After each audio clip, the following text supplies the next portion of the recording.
Hey, what's up guys, and welcome once again to my channel. So if you're like me and you've watched the trailer to Netflix Avatar The Last Airbender over and over again, you might have noticed a few changes in the trailer when you compare it to the animated version. And for this video, we're going to be going over those changes, to just see if they're a good thing or it's something we should be worried about. But before we get started, don't forget to hit that like button, subscribe if you've not already.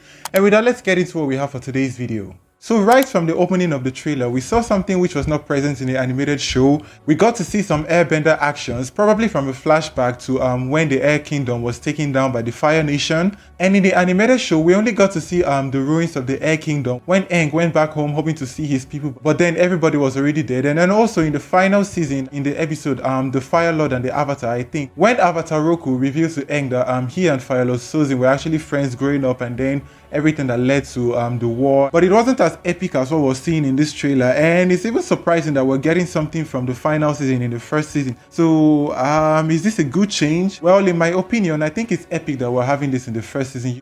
Things that the animated series could not show us, that they only got to say or foreshadow and all that. With the amount of budget they have for this Netflix show, I think it's nice that they are putting that money into something like this to make up for what the animated show could not give us. And I think this is a really nice addition, nothing wrong with it. Next, this shot right here where we see Aang flying into Roku's temple alone. This was from the 8th episode of the first season, the Winter Soul State Part 2, where Aang got to learn about what he needs to do as the Avatar from Avatar Roku, and he and the gang actually flew to Roku's temple in the Fire Nation to actually get that information. But from this trailer, we're just seeing him flying alone. So where are Appa, Momo, Sokka, and Katara? Are they maybe somewhere else and he alone went into the Fire Temple? I don't know about this change. I know Aang emphasized in the animated show that journey was too dangerous, that he didn't want his friends to come, but the reason why the main gang went with him was in order to show that they are with him through everything, whether good, bad, difficult, or whatever. And having them not be part of this, I don't think this is a good idea. So what do you guys think? I don't know, share your thoughts down in the comment section below. The next change which we saw, and this one is actually something you need to take a closer look at in order to see what it is. So from this shot here, we'll see what appears to be Aang, coming from the sky and then landing onto the floor with a huge force. But if you pause it and take a closer look, that person is wearing an outfit of a similar color palette with the Kyoshi warriors. And Avatar Kyoshi has already been casted in the first season. So it could be that we're getting something similar to when Avatar Roku took over Aang's body to defeat the Firebenders.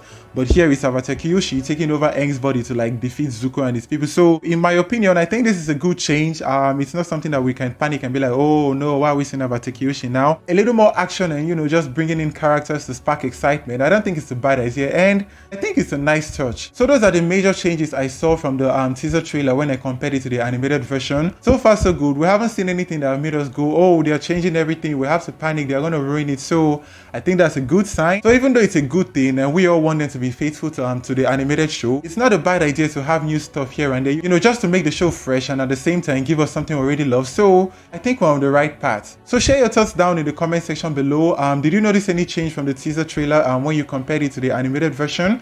Share that down in the comment section below. Like this video, share and subscribe, and I'll see you in the next one. Bye guys.